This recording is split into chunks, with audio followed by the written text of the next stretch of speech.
मा बिदिखौलाय बयबो नों आंहाबो बानायना लानो हायो दा सासे आइजो बिजाथि जादों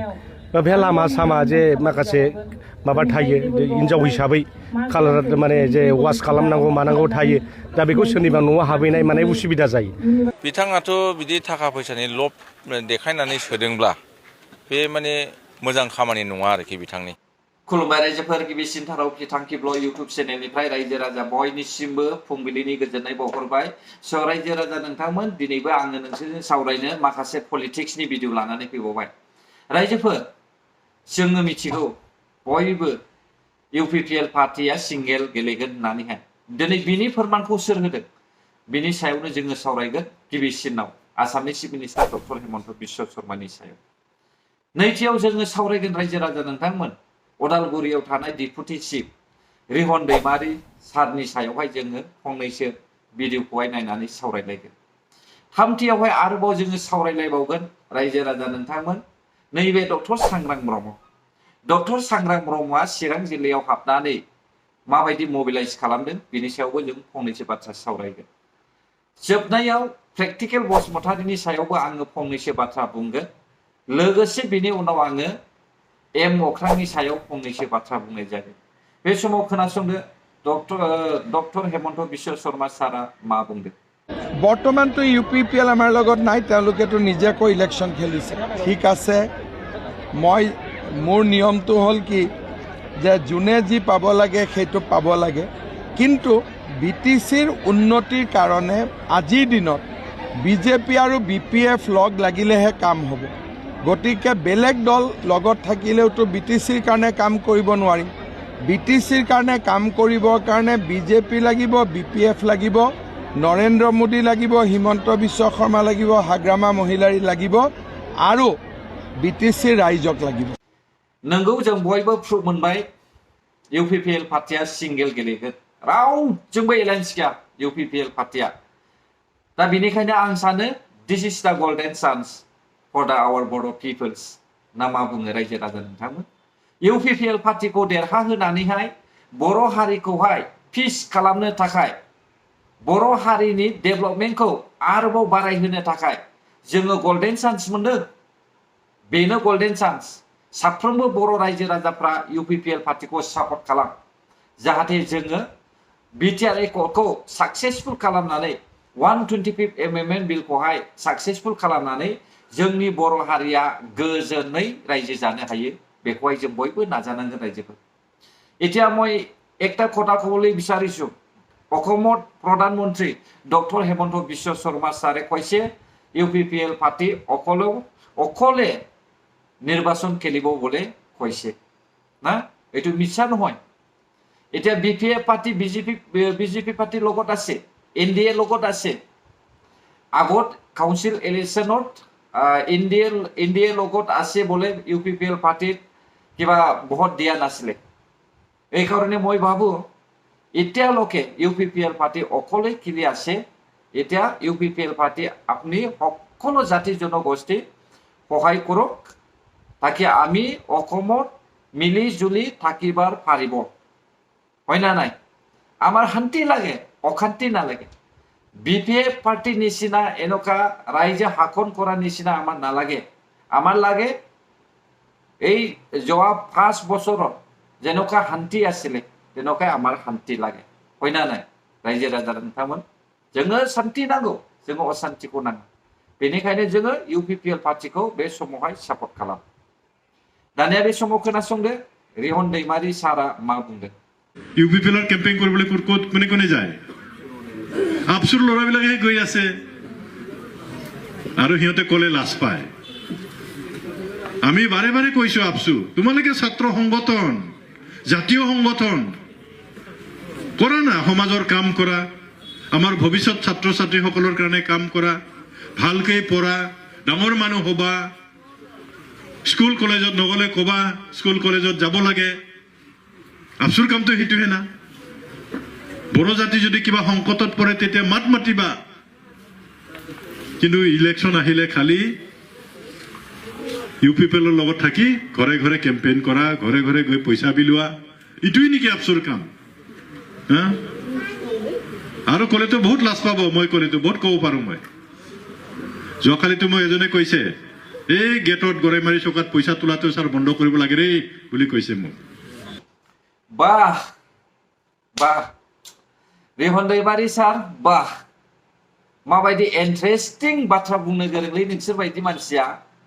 20 बोसोरख्लाय नोङो बिपिएफ पार्टिनि खामानि मावबोनानै मन्त्रि जाबोनानै एमएलए जाबोनानैहाय खामानि मावसेयावबो नोंसोरहा उदै बुङा नामा हो गुबुननोबो हगारनो गोसो गैया नामा दिनै आबसुखौ बखिनायनि सिगां नोंसोरखौबोथ' बखिनांगोन माथो रायजो राजा नोंथांमोन आबसुआ इउपिपिएल नंगौ जों मिथिगौ इउपिपिएल बुङोब्ला आबसुआनो आबसु बुङोब्ला इउपिपिएलआनो बेखौ जों बयबो मिथिगौ आरो जों बेखौबो मिथिगौ जे बनसु बुङोब्ला बिपिएफ बिपिएफ बुङोब्ला बनसु बे एखे बाथ्रा दिनै माखौथो नोंलाय आबसुखौल' सोंखारिदों बे नोंसिनि उदालगुरि जिल्लायाव थानाय सानसुमा रामसियारि बनसुनि नेहाथारिया बिथांमोनाबोथ' नोंनिनो संख्रि जादों खोमा ना दा बेबोथ' बनसुसो बेबोथ' बिपिएफनि जानानैसो खामानि मावदों हाग्रामा महिलारि बिथांखौ बानस'नानै नोंखौ बानस'नानैसो खामानि मावदों माखौथो सोंखारिदों दिनैनि समावलाय आरो फारसेथिं जोङो नुनो मोनदों बुख्रुब सुख्रुब खालामजेननाय हा नोंनिनो संख्रि होनानै दोनजानाय मेन्दाफ्रा दिनैहाय मोसाफोर बायदि इउपिपिएल पार्टिनि मानसिफोरखौहाय अख्रेबनो नागिरनाय जोङो नुनो मोनदों दानि जेनजिखौहाय जोङो जौगाहोनो गोसोब्ला दिपेन बर' सारखौ जोङो सापर्ट खालामदो रायजोफोर दानिया फैदो जों सावरायलायनोसैलाय सांग्रां ब्रह्म नामालाय डक्टर लाइथि नाथाय गन्थङानो खान्दा हा रायजो राजा नोंथांमोन मान सन्मानानो गैया लाजिया फांजिया गादि लुबै सुला दा जों देख देख नुबाय बिथाङा थाइसे थाइनै फैसा लानानै रायजो राजाफोरखौहाय थगायबायदों होननानै आङो खोनानो मोनदों चिरां जिल्लायावहाय ना भटनि थाखाय सोरनोबा अरुणोदयनि फैसा होफिननो नागिरनाय जोङो खोनादों 2 लाख थाखाखौहाय फैबाय थानाय विधानसभा इलेक्शननि उनावहाय होगोन होननानैहाय बुंनाय जोङो खोनादों अरुणोदय दानानै होजानायफोरनोहाय 1500-1200 थाखा सोनानै हरनो नागिरनाय जोङो खोनादों अब्ला बेसेबां लाजिसिंसिं जोंनि बर' रायजो राजाफ्राबो बिदिखौनो गनायो अब्लाना आंथ' लाजिनाय मोनदों सांग्रां ब्रह्मआ इउपिपिएल पार्टियावबो बिबान मोनाखिसै बिपिएफ पार्टियावबो बिबान मोनाखिसै बिपिएफनि सिएमआलाय मामुलि नामा जानला मोनला मानसिखौहाय ओरैनो जानला मोनला बिबान होनो सानदोंमोन जानो हागौ बिपिएफनि सिएमखौ आं थगायनो हागोन फैसाखौ थगायना लानो हागोन मानोना बिपिएफ पार्टिनि सिएमआ फैसानि थाखाय सिन्था खालामा बेनो नांगौ जाहैबाय पावार अनलि पावार बाखि जेबो नाङा फैसाजों बायगोन बेखायनो दिनै नोंथांमोनाबो सिन्था खालामदो सांग्रां ब्रह्ममोन बायदिया मा खामानि मावगासिनो दङ बे समाव एम अख्रां ब्रह्म सरि बर' एम अख्रां बर' बिथाङा इउपिपिएलनि समावहाय इउपिपिएलखौ गोबां सोंखारिनाय जों नुदों दा आरोबाव बिपिएफनि समावहाय बिपिएफखौ सोंखारिदों मानो सोंखारिदों मिथिबायना रायजो राजा नोंथांमोन मेसेजखौ नाय मोजाङै फराय मेसेजखौहाय जेब्लानाखि नोंथांमोना मेसेजखौ फरायगोन अब्लानो बुजिगोन लाइमोन सेंग्रा सिख्लाफ्राबो बुजिनानै लादो दिनैनि सरकार सोलिबाय थानाय सरकारा बिपिएफनि सिएमनि साननाय मथे मावाखै मिथिबाय दा रायजोफोर बिपिएफनि सिएमआ सानदों जानो हागौ रायजो राजाफोरनि थाखायनो नाथाय बिनि साइडआव मावग्रा बिक्रम दैमारि कास्टम बसुमतारी प्रहलाद ब्रह्म रिन्जय बर' नै बिसोर बायदि मानसिया गावबागावनि उदै सुफुंनो थाखाय बिपिएफ पार्टिखौहाय गथायैनो थगायदों अब्ला रायजोफोर जोंनि बर' हारिया बे कास्टम बसुमतारीमोननोहाय मानो स्करपिअ बायनानै होनो बिक्रम दैमारिमोन बायदिनो इन'भा बायनानै होनो रिन्जय बर'मोननोहाय स्करपिअ बायनानै होनो प्रहलाद ब्रह्ममोन बायदिनोहाय स्करपिअ बायनानै होनो थाखायनो दावहा नांनायमोन नामा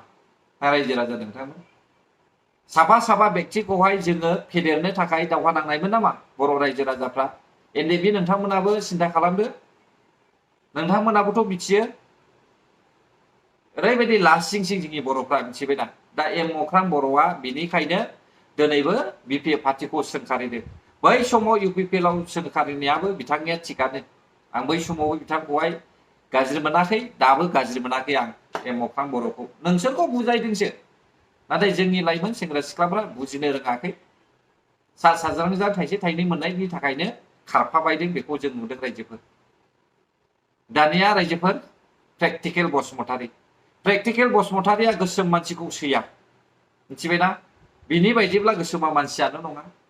गर्जन मोसाहारि आरिनि हिनजावखौहाय गोसोम होननानै बखिनाय माने बेयो गावनो माने गोसोमखौहाय सैया अब्ला गोसोमा मा मानसि नङा नामा गोसोमा मा हाबा जानो मोना नामा प्रेक्टिकेल बसुमतारी बायदिनि हाबाखौ सैमायाबो मिथियाखै अब्ला सिङावहाय माबा थाखोमानाय बाथ्राफोर दंमोन नामा प्रेक्टिकेलनि थाखाय गोसो थोलायनायजोंहाय मानसिया जानो हागौ मोजां नङा थिग नङा बेखायनो हाबाखौ सिन्थायनो मिथियाखै मानसि मोजांनि हाबाखौ माब्लाबाबो जाखोमाया रावबो जाखोमाया रायजोफोर रावबो मोनथियाबो नङा मोनथियो आरो मोनसे बाथ्रा प्रेक्टिकेल बसुमतारीया बङाइगावनि स्पा पार्लाराव मानो थांबाय थायो रायजोफोर मा खारनै बे स्पा पार्लाराव थाङो स्पा पार्लारा मोनसे बडि मासाजसो बे स्पा पार्लारा बडि मासाजनि पार्लारसो दा बेयाव मानो थाङो बेखौहाय नोंथांमोनाबो नोजोर होब्लानो जाबाय गोजोन्थों जायफ्रा आंनि भिडिअखौ जोबजासिम नायबाय बर' हारि जै जाथों जै बर' हारिनि